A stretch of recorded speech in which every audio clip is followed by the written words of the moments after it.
Hi hello focus, ये video के अंदर हम जो है एक बहुत इंटरेस्टिंग इंडस्ट्री के बारे में डिस्कशन करेंगे जहां करंटली टेलविंड जो है बहुत ज़्यादा आ रहे हैं। सारी कंपनीज के अर्निंग्स जो कंपनीज रिपोर्ट कर रही है हमारे क्वार्टर 3 के अंदर बहुत अच्छी अर्निंग्स रिपोर्ट कर रही है और बहुत टाइम बाद इतनी अच्छी अर्निंग्स जो है ये सेक्टर के अंदर देखने मिली है। अगर आप देखोगे तो फार्मा सेक्टर करंटली जो है बहुत ज़्यादा प्रॉब्लम के अंदर जा रहा था आपके 2022 और 2023 के अंदर। इतनी ज़्यादा अर्निंग्स ग्रोथ जो है हमें इस सेक्टर के अंदर देख नहीं रही थी। इसके साथ साथ टॉप लाइन ग्रोथ भी जो है हमें इस सेक्टर के अंदर देखने नहीं मिल रही थी। बहुत सारी फार्मा कंपनीज अगर आप देखोगे तो सारी कंपनीज सीडीएमओ के अंदर एंटर कर रही है। अब सीडीएमओ होता क्या है और सीडीएमओ के अंदर सब लोग एंटर क्यों कर रहे थे? अगर आप देखोगे तो इतने टाइम से बहुत सी कंपनीज के जो थे ये सीडीएमओ सेगमेंट के अंदर केपेक्स चल रहा था, इसलिए इनकी कैपेसिटी यूटिलाइजेशंस भी कम थी, रेवेन्यूज भी अच्छे नहीं आ रहे थे, मार्जिन भी खराब थे। बट अब आगे जाकर इनके सीडीएमओ के केपेक्स को लगकर जो है टाइम हो चुका है। अभी भी केपेक्स ऑन गोइंग है। बहुत सारी कंपनीज अगर आप फार्मा सेगमेंट के अंदर देखोगे तो सीडीएमओ के ऊपर जो है केपेक्स कर रही है। अभी भी बहुत सारी कंपनीज के केपेक्स बाकी है, लेकिन अभी थोड़ी कंपनीज के जो केपेक्स है वो लाइव होना स्टार्ट हो चुके हैं। रेवेन्यू नंबर्स कंपनीज ने अच्छे रिपोर्ट करना स्टार्ट कर दिए, अर्निंग्स ग्रोथ हमें कंपनीज के अंदर दिखना स्टार्ट हो गया है। तो बड़ी इंटरेस्टिंग सेगमेंट जो है हमें सीडीएमओ अभी देखने मिल रहा है। इसके साथ साथ रिसेंटली जो है मार्केट के अंदर अच्छा खासा करेक्शन मिला है, तो सारे सीडीएमओ स्टॉक्स अगर आप देखोगे तो अच्छे खासे तरीके से जो है वो करेक्ट हुए। अब इसके साथ साथ अगर किसी को सीडीएमओ सेगमेंट क्या होता है वो नहीं पता है, सीडीएमओ मतलब नहीं पता है, तो सीडीएमओ जो होता है, हम अगर मैं आपको ईजीएस्ट लैंग्वेज में समझाऊँ तो सीडीएमओ जो है आपका कॉन्ट्रैक्ट देना होता है। अब कॉन्ट्रैक्ट देना मतलब क्या कि एक फार्मा कंपनी है, for example Sun Pharma company, वो हायर करेगी आपकी कंपनी, जैसे कि अमी ऑर्गेनिक्स हो गया या लॉरस लैब्स हो गया। इनको ये कंपनी जो है हायर करेगी कि भाई देखो आप जो है हमारे लिए मेडिसिन बनाओ।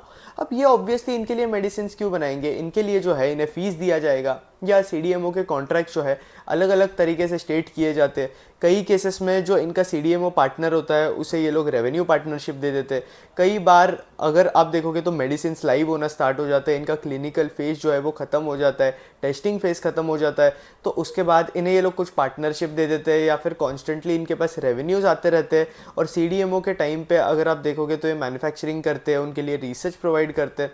मतलब अगर आप मोर और लेस देखोगे तो जो आपकी बड़ी बड़ी फार्मा कंपनीज है, ये आपका मैन्युफैक्चरिंग प्रोसेस हो गया, इनके मेडिसिन का ट्रायल्स वाला प्रोसेस हो गया, रिसर्च वाला प्रोसेस हो गया, ये सारे प्रोसेसेस जो है ये कंपनीज आउटसोर्स कर देती है।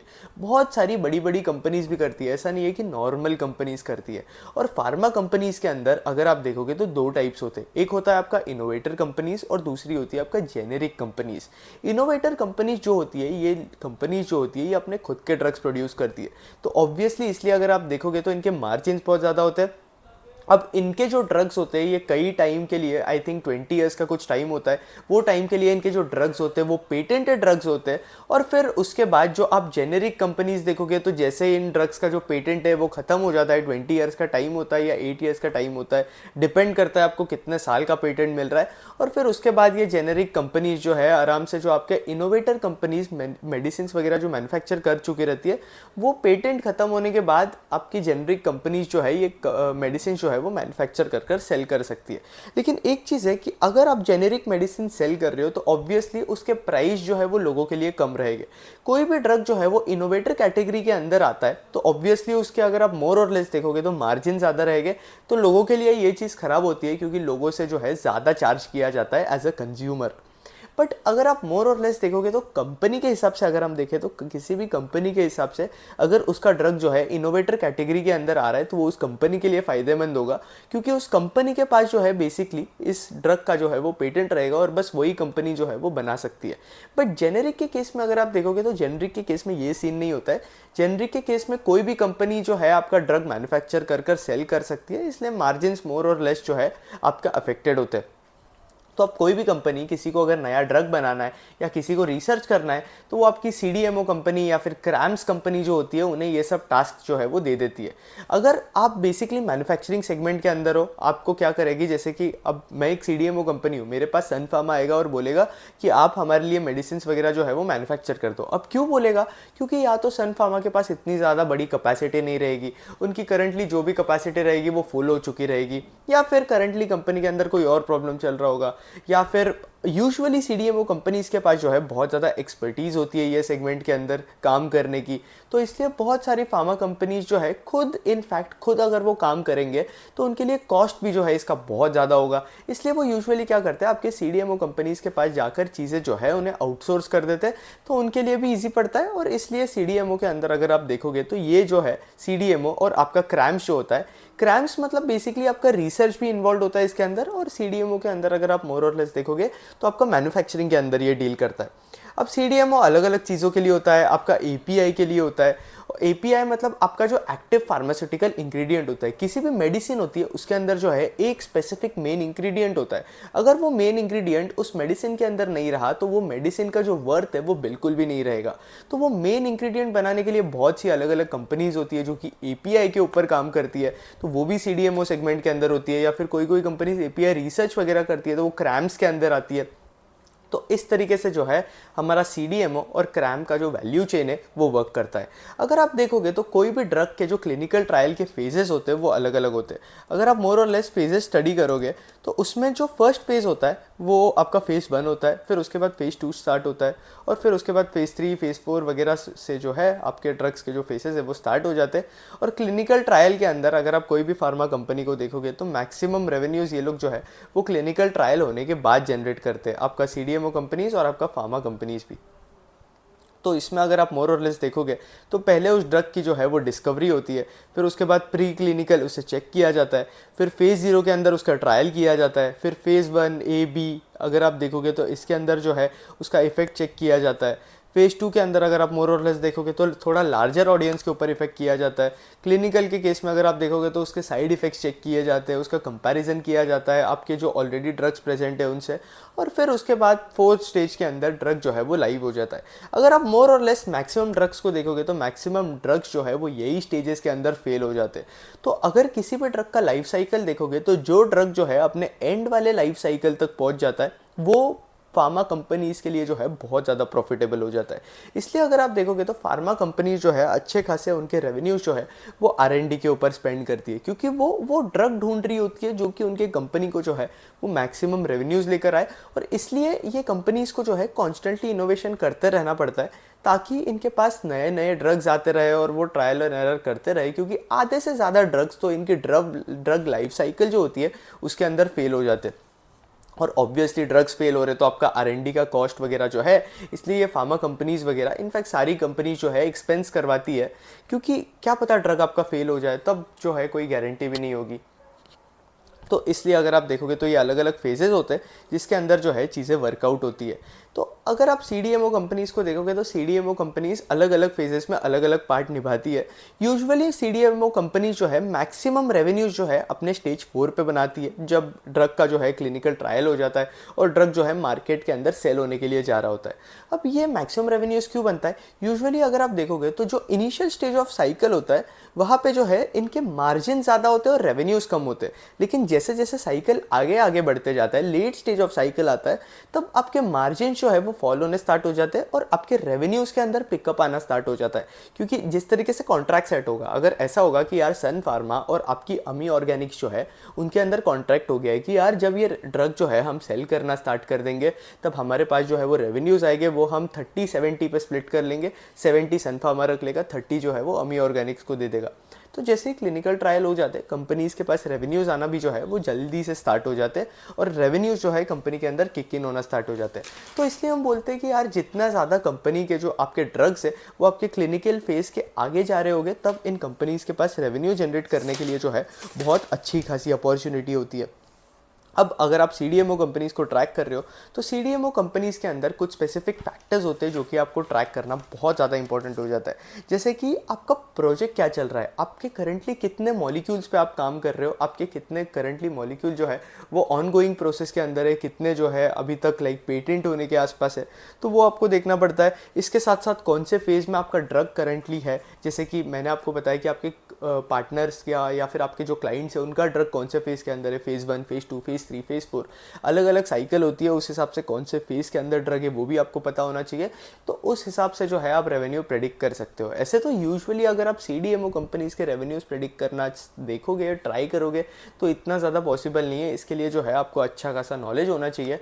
और कंपनीज़ भी यूजुअली अपने कॉन्फ्रेंस कॉल के अंदर बताती नहीं है कि यार कौन सा ड्रग इनका फेल हो रहा है, कौन सा चल रहा है। ये यूजुअली बताती है कि यार कौन से स्टेज के अंदर है। यूजुअली कॉन कॉल के अंदर तो मैनेजमेंट यही बताता है। इसके साथ साथ अगर आप देखोगे तो आपका फार्मा कंपनीज और आपकी CDMO कंपनीज जो है कॉन्स्टेंटली कैपेसिटी जो है अपनी इंक्रीज कर रही होती है। यूजुअली अगर आप CDMO बिजनेस देखोगे तो ये बिजनेस जो है बहुत ज़्यादा एसेट हैवी बिजनेस है। आपको इसमें बहुत ज़्यादा केपेक्स करना पड़ता है और अच्छा खासा एसेट टर्नओवर जो है वो जनरेट करना पड़ता है, तो ही जो है आप आपकी फैसिलिटी को जो है वो ब्रेक इवन पे लेके जा सकते हो और फिर उसके बाद एबिटा पॉजिटिव और उसके बाद पैट पॉजिटिव। तो ये चीज़ जो है वो आपको पता होनी चाहिए। तो इसलिए अगर आप देखते हो तो कैपेसिटी यूटिलाइजेशन भी आपके प्लांट का ट्रैक करना जो है वो बहुत ज़्यादा इंपॉर्टेंट हो जाता है। कई बार ऐसा होता है कि यार आपका प्लांट बन चुका है लेकिन कैपेसिटी यूटिलाइजेशन जो है वो इतना ज़्यादा नहीं है, तो आपके मार्जिन्स ऑटोमेटिकली रिड्यूस होने स्टार्ट हो जाते हैं। और इसके साथ साथ अगर आप मोर और लेस देखोगे तो आपके पास सेल्स नहीं आती है, प्रॉफिट ग्रोथ नहीं होती है, पैड ग्रोथ नहीं हमें देखने मिलती है और EPS के अंदर भी ग्रोथ जो है वो थोड़ी स्लाइटली डिलेड हो जाती है। तो कैपेसिटी यूटिलाइजेशन ट्रैक करना एक इंपॉर्टेंट फैक्टर है। फिर उसके बाद आप केपेक्स ट्रैक करो कि कौन सी CDMO कंपनी जो है वो किस तरीके का केपेक्स कर रही है। जैसे कि अगर आप मोर और लेस देखोगे तो अम्मी ऑर्गेनिक्स भी केपेक्स कर रही है, आपका लॉरस लैब्स भी केपेक्स कर रहा है, तो ये केपेक्स ट्रैक करना इंपॉर्टेंट है। फिर उसके बाद आप इनकी मैनेजमेंट कमेंट्री ट्रैक करो, क्योंकि मैनेजमेंट अपने कॉन कॉल के अंदर बताएगा कि किस तरीके का आगे डिमांड आउटलुक है, किस तरीके का सिनेरियो हो सकता है और क्या क्या चीज़ें जो है वो प्ले आउट कर सकती है कंपनी के लिए आगे जाकर। तो ये कुछ चीज़ें जो है आपको ट्रैक करना जो है बहुत ज़्यादा इंपॉर्टेंट फैक्टर्स है। और मैनेजमेंट कमेंट्री अगर आप ट्रैक करते हो तो उससे जो है आपको आधी से ज़्यादा चीज़ों का जो है वो आइडिया लग जाता है। जैसे कि अगर आप अभी के डेट पे CDMO कंपनीज़ को देखोगे तो बहुत सारी CDMO कंपनीज़ अब बता रही थी कि यार इनका जो FY25 का जो H2 वाला पोर्शन रहेगा वहाँ पे इनके रेवेन्यूज जो है बहुत अच्छे खासे जनरेट हो गए और इनके टॉप लाइन पे इम्पैक्ट जो है वो दिखना हमें स्टार्ट हो जाएगा, जो कि हमें अभी करंटली अर्निंग्स के अंदर देखने मिल रहा है। और फिर उसके बाद अगर आप देखोगे तो H1 के अंदर FY25 के इनके नंबर्स जो थे इतने अच्छे नहीं थे, एवरेज एवरेज सही थे। और अभी FY26 से जो आपका CDMO सेगमेंट है वहाँ डिमांड जो है बहुत ज़्यादा एक्सपेक्टेड है। तो ये कुछ चीज़ें हो गई जो कि ये कुछ वेरिएबल्स हो गए जो कि हमें ट्रैक करने चाहिए। फिर इसके बाद जो है हम सीधा कंपनीज़ की तरफ आ जाते हैं। तो पहली कंपनी जो हम डिस्कस कर रहे हैं वो है अमी ऑर्गेनिक्स। तो अमी ऑर्गेनिक्स की बात करें तो इस कंपनी के जो नंबर से अगर आप देखोगे Q3 FY25 के, तो इसने अपनी टॉप लाइन बहुत टाइम बाद इस कंपनी के अंदर जो है इतनी अच्छी ग्रोथ आई है, जहाँ अगर आप देखोगे तो इसने अपनी सेल्स जो है वो 65% से इंक्रीज करी है। इसके साथ साथ हमें इसके मार्जिन्स के अंदर भी इंप्रूवमेंट देखने मिल रहा है। और अगर आप देखोगे तो इस कंपनी को जो है भयंकर ऑपरेटिंग लेवरेज देखने मिल रहा है, क्योंकि जहाँ अगर आप इसकी सेल्स देखोगे जो कि 65% से इंक्रीज हुई है, इसका प्रॉफिट अगर आप देखोगे तो 68% से इंक्रीज हुआ है। फिर उसके बाद अगर हम अमी ऑर्गेनिक्स के बिजनेस मॉडल की बात करें तो ये जो है आपका स्पेशलिटी केमिकल्स वगैरह के लिए R&D करती है, मैन्युफैक्चरिंग करती है। फिर इसके साथ साथ ये आपके API वगैरह के अंदर भी जो है वो डील करती है आपके फार्मा कंपनीज़ के लिए। उसके बाद अगर हम देखें तो अमी ऑर्गेनिक्स की एक चीज़ है कि यार इनका मैनेजमेंट जो है कॉन्स्टेंटली अपना गाइडेंस जो है वो इंप्रूव करते रह रहा है। और कोई भी बिजनेस का मैनेजमेंट अगर कॉन्स्टेंटली अपना गाइडेंस इंप्रूव कर रहा है तो ये बिजनेस के लिए जो है बहुत ज़्यादा पॉजिटिव बात है। क्योंकि पहले अगर आप मैनेजमेंट का गाइडेंस देखोगे तो पहले इन्होंने सिर्फ 20% के आसपास का गाइडेंस दिया था, फिर उन्होंने उस 20% के गाइडेंस को 25% कर दिया, फिर वहाँ से 30% कर दिया। और अभी मैनेजमेंट इस कॉन कॉल के अंदर फिर से आकर बोलता है कि बॉस हम हमारा गाइडेंस जो है वो 30% से लेके 35% पे इंक्रीज कर रहे हैं। मतलब बहुत ज़्यादा डिमांड जो है हमें देखने मिल रही है कंपनी के अंदर, क्योंकि अगर कोई भी मैनेजमेंट जो है अपना कॉन्स्टेंटली क्वार्टर ऑन क्वार्टर आकर गाइडेंस इंक्रीज कर रहा है तो बॉस मैनेजमेंट को अपने बिजनेस के अंदर अच्छी खासी डिमांड देखने मिल रही है। और अगर आप मोर और लेस यहाँ भी पढ़ोगे तो यहाँ ये लोग बोल रहे हैं कि यार बहुत ज़्यादा लॉन्ग टर्म कॉन्ट्रैक्ट्स इन्हें मिल रहे हैं CDMO के लिए, और CDMO वाला सेगमेंट जो है वहाँ पे जो है इन्हें मैक्सिमम ग्रोथ देखने मिल रही है। फिर इसके वजह से अगर आप मोर और लेस देखोगे तो इनके पैट मार्जिन के अंदर भी इंप्रूवमेंट देखने मिला है। और फिर इसके बाद अगर आप इनके CDMO वाले सेगमेंट से जो रेवेन्यूज़ आ रहे हैं वहाँ अगर आप देखोगे तो इनका CDMO वाला सेगमेंट जो है बहुत अच्छा परफॉर्म कर रहा है। बाकी इनका जो स्पेशलिटी वाला केमिकल वाला जो सेगमेंट है वो ओके सही जो है इनका परफॉर्मेंस है। अगर आप इनका फार्मा वाला सेगमेंट देखोगे तो फार्मा वाले सेगमेंट से 79% ऑफ रेवेन्यूज़ आते हैं और स्पेशलिटी केमिकल्स वाला जो सेगमेंट है वहाँ से 21% ऑफ रेवेन्यूज़ आते हैं। बट इनका स्पेशलिटी केमिकल्स वाला जो सेगमेंट है वो अच्छा परफॉर्म नहीं कर रहा है, फार्मा वाला जो है बहुत अच्छा परफॉर्म कर रहा है। फिर उसके बाद अगर आप देखोगे तो इन्होंने 2017 में 1500 मिलियन रुपीस का टर्नओवर अचीव किया था, और अभी अगर आप देखोगे तो 2022 में ओवर 5000 मिलियन का टर्नओवर अचीव करा। फिर इसके बाद इन्होंने जो है एक इलेक्ट्रोलाइट वाला प्लांट भी ये लोग सेटअप कर रहे हैं। आपका जो बैटरी केमिकल्स वगैरह होता है उसके लिए ये लोग इलेक्ट्रोलाइट्स वगैरह बना रहे हैं, आपके लिथियम आयन बैटरीज में जो है ये चीज़ें यूज़ होगी। फिर इसके साथ साथ इन्होंने जो है अभी एक और केमिकल फैक्ट्री को भी एक्वायर किया है, आपका बाबा फाइन केमिकल्स, जहाँ ये लोग जो है सेमीकंडक्टर इंडस्ट्री के अंदर जो है ये लोग एंटर करेंगे। तो ग्रोथ वाइज तो कंपनी कॉन्स्टेंटली अच्छा परफॉर्म कर रही है अगर आप कुछ टाइम से देखोगे तो। फिर इसके साथ साथ अगर आप देखोगे तो मोर और लेस इस कंपनी के मैक्सिमम रेवेन्यूज़ जो है वो आपके एक्सपोर्ट से आते हैं, और थोड़े बहुत मतलब 25% के आसपास जो रेवेन्यूज़ है वो आपके डोमेस्टिक सेगमेंट से आते हैं। फिर उसके बाद अगर हम एडवांस्ड फार्मा इंटरमीडिएरीज की बात करें तो इसमें जेनेरिक में अगर आप देखोगे तो सिप्ला, आपका Midas pharma, doctor Reddy's, Laurus lab, Zydus life, Sun pharma, ये जो है इनके जेनेरिक के अंदर क्लाइंट है। और इनोवेटर्स के अंदर देखोगे तो बायर्स हो गया, एंजिली हो गया, फर्मियन हो गया। यूजुअली अगर आप देखोगे तो इनोवेटर्स के लिए जो आप CDMO करते हो उसके मार्जिन, जैसे कि मैंने आपको पहले ही बताया, हाइयर होते हैं एज़ कम्पेयर टू आपका जेनेरिक, क्योंकि जेनेरिक तो भाई कोई भी कर लेगा, इसलिए उसमें मार्जिन भी कम होते हैं। हम कंपनी बाय कंपनी एग्जाम्पल्स भी डिस्कस करेंगे, एक एक कंपनी को डिस्कस करेंगे। और फिर इसके बाद अगर आप देखोगे तो इनके CDMO कॉन्ट्रैक्ट्स भी बहुत फास्ट पेस पे इंक्रीज़ हो रहे हैं, डिमांड इन्हें अच्छी खासी देखने मिल रही है। FY26 जो है इससे भी ज़्यादा बेटर होगा एज़ कम्पेयर टू अगर आप CDMO का देखोगे तो। और ऑलरेडी ये कंपनी का मैनेजमेंट जो है आपका CDMO के अंदर अच्छी खासी ग्रोथ जो है वो एंटिसिपेट कर चल रहा था। अभी करंटली अगर आप देखोगे तो इनके CDMO से कुछ 90 करोड़ के आसपास रेवेन्यूज़ आते हैं। अब मैनेजमेंट ने गाइडेंस दिया है कि ये CDMO से कुछ 1000 करोड़ के आसपास रेवेन्यू जनरेट करेंगे बाय द ईयर FY28। मतलब आपका 3 इयर्स के अंदर ये अपना CDMO के जो रेवेन्यूज़ है वो लगभग 10x के आसपास इंक्रीज कर देंगे। मतलब आप एक्सपेक्ट कर सकते हो कि बहुत अच्छा खासा डिमांड जो है हमें CDMO के सेगमेंट से देखने मिलेगा।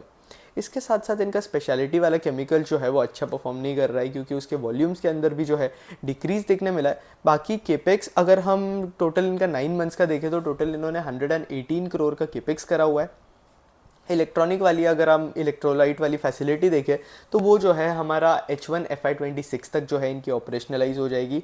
फिर इसके बाद अगर हम CDMO और फार्मा का देखें तो इसके लिए जो है FY27 तक तो ये लोग सेट है।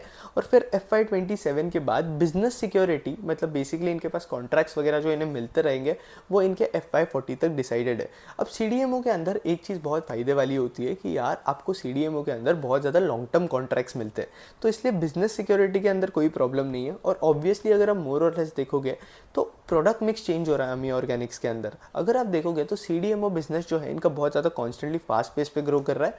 और अगर आप देखोगे तो 90 करोड़ से इन्होंने CDMO का जो बिजनेस है वो 1000 करोड़ का जो है इन्होंने गाइडेंस देकर रखा है। तो आप उस हिसाब से जो है अंदाज़ा लगा सकते हो कि कितना फास्ट कंपनी जो है अपनी टॉप लाइन ग्रो करने वाली है और प्रोडक्ट मिक्स चेंज होने वाला है। तो अगर आप देखोगे तो CDMO बिजनेस के अंदर आपके जो मार्जिन्स होते हैं वो भी ज़्यादा होते हैं। तो मोर और लेस अगर आप देखोगे तो इनके मार्जिन्स जो कि करेंटली 25% के आसपास चल रहा है, और मैनेजमेंट ने गाइडेंस भी दिया था कि ये लोग 25% के आसपास ही इनके EBITDA मार्जिन जो है वो रखेंगे। तो मार्जिन्स भी जो है ग्रो होकर नॉर्थ ऑफ 25%, मतलब 27 to 30% के आसपास भी जो है वो जा सकते हैं। और इन्हें जो है अच्छा खासा ऑपरेटिंग लेवरेज भी आपके CDMO बिजनेस से जो है वो देखने मिल सकता है। फिर उसके बाद बात करें तो जैसे जैसे फेजेस जो है आपके मेडिसिन लाइफ साइकिल के इंक्रीज़ होते जाते हैं उस तरीके से रेवेन्यू विजिबिलिटी जो है वो भी और ज़्यादा क्लियर होते जाता है। इसके साथ साथ आपका जो इलेक्ट्रोलाइट वाला सेगमेंट है वहाँ पे ये लोग देख रहे हैं कि क्या होगा। अगर पहले ये लोग क्या करते हैं कि इन्हें कोई भी बड़ा क्लाइंट एक्वायर करना होता है, आपका इलेक्ट्रोलाइट वाला सेगमेंट हो गया या फिर आपका सेमीकंडक्टर वाला सेगमेंट हो गया, तो पहले ये किसी एक बड़े क्लाइंट के साथ काम करते। फिर अगर उस बड़े क्लाइंट को जो है इनका काम पसंद आता है तो ऑटोमेटिकली इन्हें जो इनके नंबर ऑफ कॉन्ट्रैक्ट्स है इन्हें देना स्टार्ट कर देता है, और इनके नंबर ऑफ कॉन्ट्रैक्ट्स भी उस क्लाइंट के साथ जो है वो इंक्रीज़ होते जाते हैं। करंटली अगर आप CDMO इस कंपनी के अंदर देखोगे तो अप्रॉक्सीमेटली 10% के आसपास कंट्रीब्यूट कर रहा है। बाकी अगर आप इमर्जिंग मार्केट बिजनेस देखोगे जो कि इनका API मैन्युफैक्चरिंग का बिजनेस है, वहाँ पे भी अच्छी खासी ग्रोथ देखने मिल रही है। 50% के आसपास का वो कंट्रीब्यूट कर रहा है।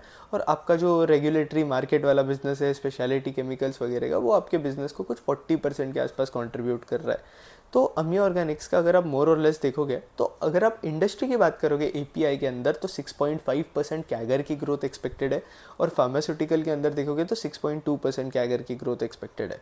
फिर इसके साथ साथ अगर हम इनके स्पेशलिटी केमिकल वाले सेगमेंट की बात करें तो जैसे कि मैंने आपको पहले ही बताया, वॉल्यूम डिग्रो हो रहे, इसलिए जो है ग्रोथ हमें देखने नहीं मिल रही है।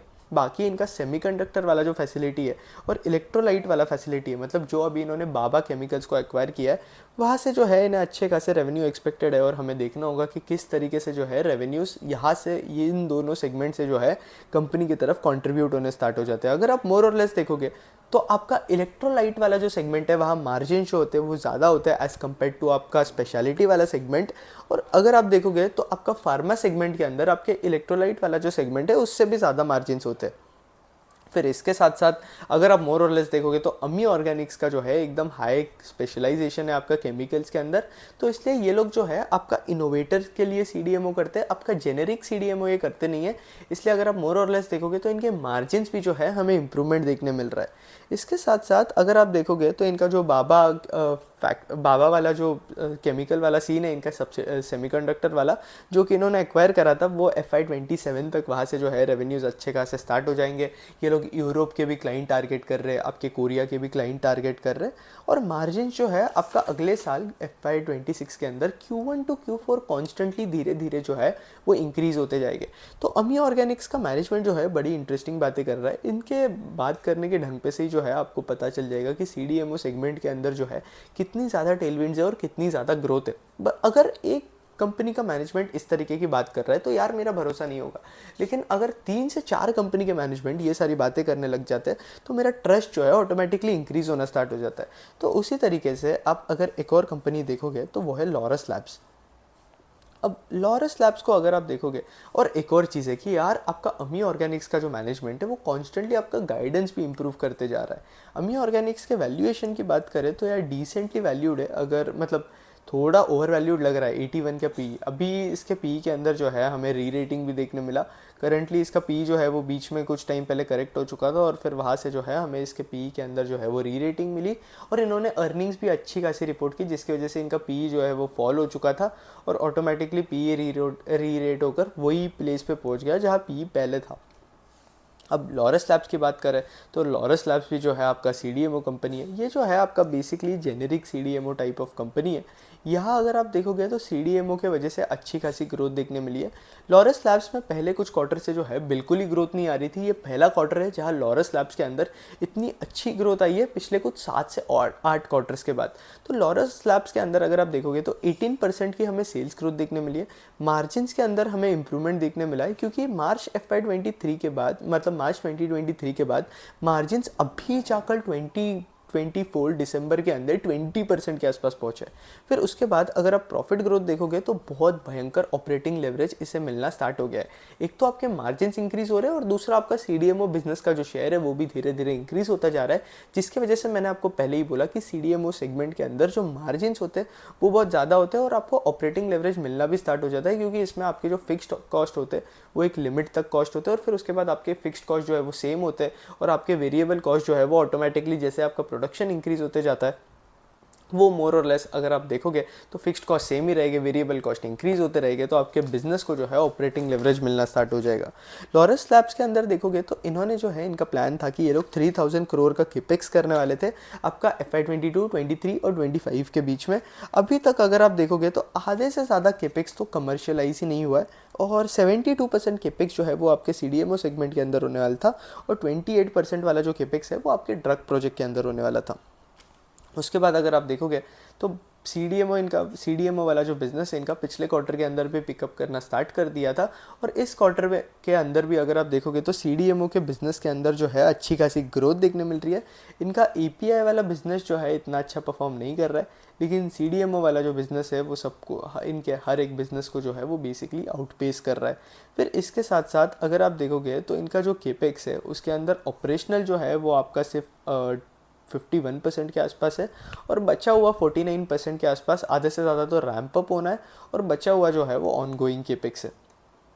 तो ये केपेक्स जिस तरीके से धीरे धीरे लाइव होते जाएगा, उस तरीके से कंपनी का जो रेवेन्यूज़ है वो और ज़्यादा इंक्रीज़ होते जाएगी। और ऑब्वियसली शॉर्ट टर्म में अगर आप देखोगे तो कैपेसिटी यूटिलाइजेशन करंटली कम होता है कभी भी केपेक्स लाइव होता है तो इसलिए अगर आप मोर और लेस देखोगे तो मार्जिन उस टाइम पे हिट लेते हैं, ऑपरेटिंग डी लेवरेज देखने मिलता है।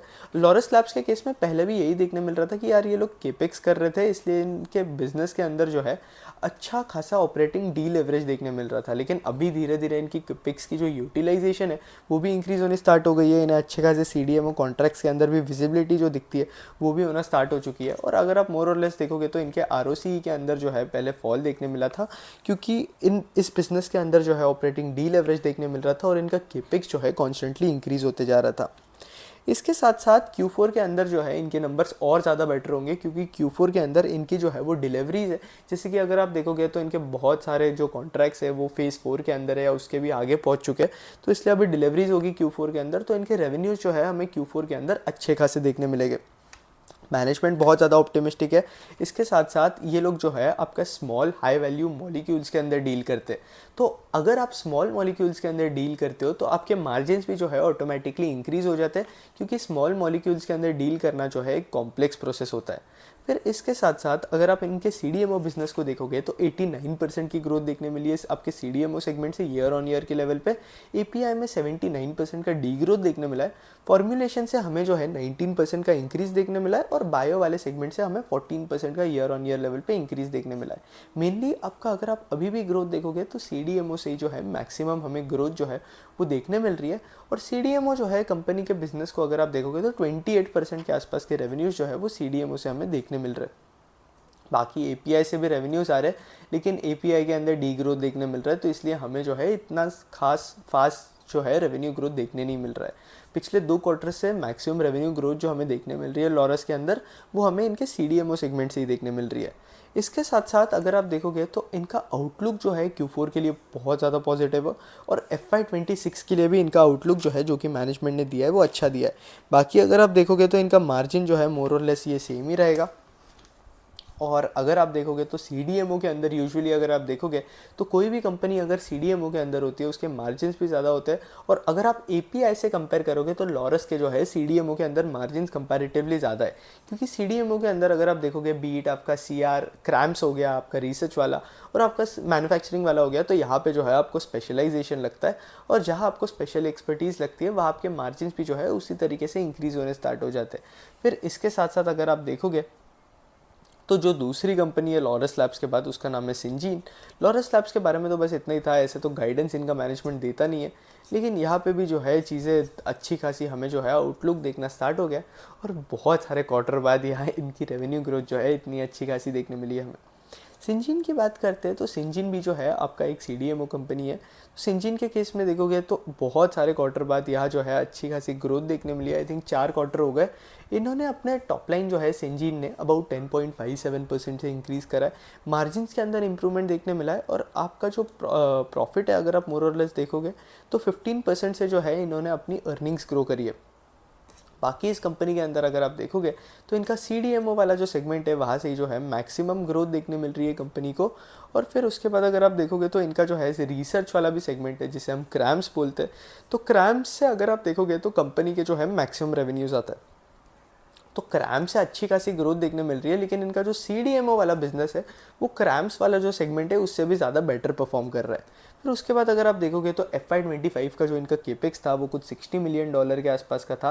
और कभी भी आपका केपेक्स आता है तो आपके बिजनेस के ऊपर शॉर्ट टर्म इम्पैक्ट देखने मिलता है कुछ क्वार्टर्स के लिए, कि यार आपके रेवेन्यू ग्रोथ स्लो डाउन होनी स्टार्ट हो जाएगी, क्योंकि कैपेसिटी यूटिलाइजेशन नहीं होता है, जैसे कि मैंने आपको पहले बताया। बट लॉन्ग टर्म वाइज किसी भी केपेक्स का अगर आप देखोगे तो पॉजिटिव इम्पैक्ट ही होता है। अगर आप सिंजीन के केस में देखोगे तो इनके 60% ऑफ रेवेन्यूज जो है आपके रिसर्च वाले एक्टिविटीज से आते हैं, CRO से, और फिर आपका जो 40% रेवेन्यूज जो है वो आपके डेवलपमेंट वाले एक्टिविटीज़ से आता है। इसके साथ साथ इनके मार्जिन्स भी जो है वो इंक्रीज़ हो रहे हैं, क्योंकि रॉ मटेरियल के प्राइजेस के अंदर हमें फॉल देखने मिला है। आपका प्रोडक्ट मिक्स इंक्रीज़ होते जा रहा है, आपका CDMO का शेयर जो है बिज़नेस के अंदर वो इंक्रीज़ होते जा रहा है।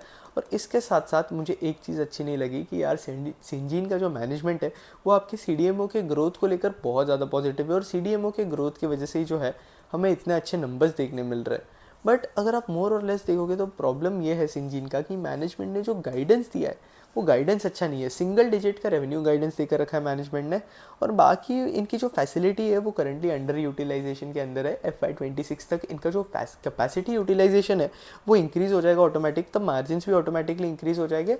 और मार्जिन का गाइडेंस जो है मैनेजमेंट ने वही 20% के आसपास जो है वो देकर रखा है। करंटली इनके मार्जिन जो है वो 30% के आसपास है, तो मैनेजमेंट ने गाइडेंस दिया है कि इनके जो मार्जिन है वो 20% प्लस रहेगा आपके एबिटा मार्जिन। तो गाइडेंस वाइज अगर आप देखोगे तो बहुत ज़्यादा इंटरेस्टिंग गाइडेंस नहीं दिया। अब एक और कंपनी है विंडलास बायोटेक। ये भी जो है कंपनी आपके CDMO सेगमेंट के अंदर काम करती है, आपके जेनेरिक ड्रग्स के अंदर भी काम करती है, और बाकी ये लोग केपेक्स भी कर रहे थे या जहाँ ये इनकी इंजेक्टेबल्स की जो फैसिलिटी है वो खुद लेकर आ रहे थे। अगर हम विंडलास के Q2 के नंबर की बात करें तो विंडलास के अंदर अगर आप कुछ क्वार्टर से देखोगे, पिछले कुछ 7 से 8 क्वार्टर्स के अंदर अगर आप देखोगे तो अच्छी खासी टॉप लाइन के अंदर जो है हमें ग्रोथ देखने मिल रही है। 22% के आसपास की ग्रोथ देखने मिल रही है। पी अगर आप देखोगे तो इस कंपनी का जो पी है वो 33% के आसपास का है, और इसके पहले के क्वार्टर तक तो हमें कंपनी के पास ऑपरेटिंग लेवरेज देखने मिल रहा था, बट फिर इनका इंजेक्टेबल वाली फैसिलिटी जो है उसका काम स्टार्ट हो गया, डेप्रिसिएशन वगैरह इंक्रीज़ हो गया, आपका फाइनेंसिंग कॉस्ट वगैरह इंक्रीज़ होना स्टार्ट हो गया, जिसकी वजह से अगर आप देखोगे तो ऑपरेटिंग लेवरेज जो है वो बिजनेस के लिए ऑटोमेटिकली रिड्यूस होना स्टार्ट हो गया। बाकी अगर आप देखोगे तो आपका विंडलास जो है, जिस तरीके से आप अमी ऑर्गेनिक्स को देखोगे वो आपके स्पेशलाइज CDMO के अंदर काम करता है, विंडलास जो है आपके जेनेरिक CDMO के अंदर काम करता है, इसलिए इनके मार्जिन इतने कम है। और आप अमी ऑर्गेनिक्स के मार्जिन देखोगे तो इसलिए उनके मार्जिन इतने ज़्यादा है। फिर इसके साथ साथ इनका मैनेजमेंट भी जो है, अगर आप इनका कॉल पढ़ोगे और इनका अगर आप इन्वेस्टर्स प्रेजेंटेशन भी देखोगे तो मैनेजमेंट जो है बहुत ज़्यादा ऑप्टिमिस्टिक है, अच्छी खासी ग्रोथ जो है वो एक्सपेक्टेड है, सारी चीज़ें अच्छी चल रही है बिजनेस के अंदर। तो ये एक चीज़ अच्छी बात है। बाकी इनकी इंजेक्टेबल वाली फैसिलिटी आएगी तो ये चीज़ जो है इनके मार्जिन्स के लिए जो है पॉजिटिवली कंट्रीब्यूट करेगी। इनके अभी तक Q3 FY25 के नंबर्स नहीं है, अब देखते हैं किस तरीके से इनके मार्जिन्स को जो है और इनके टॉप लाइन के अंदर जो है इनकी इंजेक्टेबल्स वाली फैसिलिटी कंट्रीब्यूट करती है। अगर आप मार्जिन्स के अंदर देखोगे तो मार्जिन्स होपफुली इनके इंप्रूव हो गए आपकी Q3 FY25 से, और इनका जो कमेंसमेंट है वो फैसिलिटी का वो अभी इस क्वार्टर के अंदर ही हमें देखने मिल जाएगा। विंडलास भी एक अच्छी कंपनी है आपके CDMO सेगमेंट के अंदर, और आपका जो फॉर्मुलेशन सेगमेंट है उसके अंदर जेनरिक ड्रग्स वगैरह के अंदर, जो कि एक इंटरेस्टिंग कंपनी है, आप ट्रैक कर सकते हो। अब इसके बाद एक और छोटी कंपनी है, छोटी C small cap C company है ये, इस कंपनी का नाम है बीटा ड्रग्स। अब बीटा ड्रग्स के अंदर भी जो है अच्छी खासी ग्रोथ हमें देखने मिल रही है। मतलब अगर आप मोर और लेस देखोगे तो Q2 के अंदर, बेसिकली ये क्वार्टरली अपने रिजल्ट्स नहीं देती है, ये कंपनी जो है अपने रिजल्ट जो है आपका हाफ ईयरली बेसिस पे देती है। तो अगर आप देखोगे तो H2 के अंदर जो है इनके नंबर्स में अगर आप देखोगे तो हमें जो है 27% का रेवेन्यू इंक्रीज देखने मिला था, और प्रॉफिट के केस में अगर आप देखोगे तो प्रॉफिट के केस में भी हमें अच्छा खासा पैट ग्रोथ देखने मिला था इस कंपनी के अंदर। बाकी इन्होंने गाइडेंस देकर रखा है कि ये अपने रेवेन्यूज जो है वो 30% के आसपास फोकस करेंगे, और मतलब 30% का गाइडेंस देकर रखा है इन्होंने।